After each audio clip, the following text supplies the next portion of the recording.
dosen pengampu mata kuliah studi hadis, yaitu Bapak Fikri Farihin, MPDI. Di sini, saya akan menjelaskan kembali diskusi kelompok pertama yang sudah dijelaskan di minggu kemarin. Yang akan dijelaskan itu yaitu ada 3, yaitu definisi ulumul hadis sebagai ilmu yang membahas hadis Nabi Muhammad SAW. Dan juga yang kedua, bagaimana peran hadis dalam melengkapi Al-Quran sebagai sumber ajaran Islam. Dan juga yang ketiga, pentingnya hadis dalam pendidikan Islam termasuk dalam mendidik anak-anak usia dini.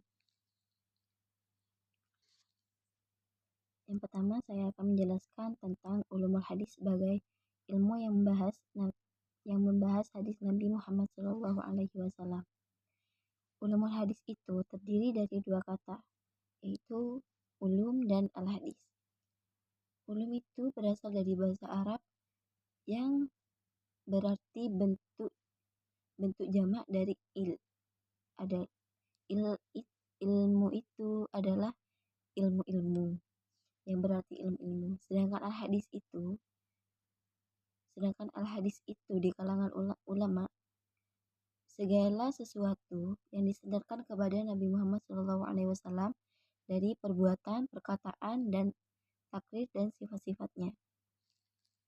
Dengan demikian, gabungan dari kata ulum dan al-hadis tersebut mengandung pengertian ilmu-ilmu yang membahas atau berkaitan dengan hadis Nabi Muhammad SAW. Ilmu hadis juga merupakan kaidah dasar serta pedoman dalam menerima dan menolak suatu hadis, dan juga hadis memberikan saham bagi pemeliharaan hadis dan penjelasannya, dan juga membedakan antara hadis yang sahih dan hadis yang dhaif, yang selamat dan yang cacat, serta juga yang nasih dan yang mansukh. Yang kedua yaitu peran hadis dalam melengkapi Al-Quran sebagai sumber ajaran Islam.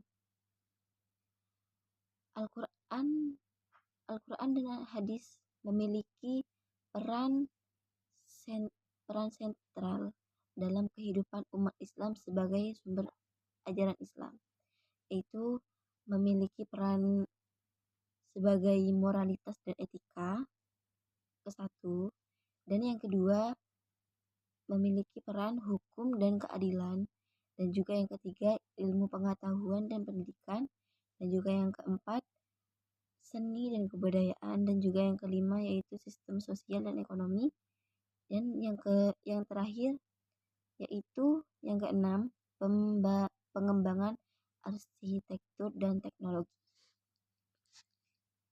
Dan pembahasan yang ketiga yaitu pentingnya hadis dalam pendidikan Islam termasuk dalam mendidik anak-anak.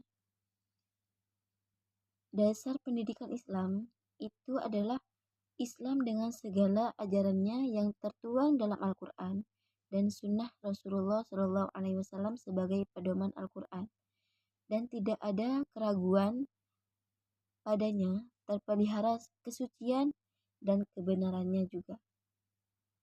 Demikian juga dengan kebenaran hadis tersebut sebagai dasar kedua bagi pendidikan Islam, yaitu harus dilaksanakan sejak manusia masih berusia dini, dalam arti masih anak-anak, karena pemberian pendidikan agama pada masa anak-anak merupakan dasar yang sangat berarti bagi pembentukan dan pembinaan agama manusia tersebut pada masa-masa berikutnya.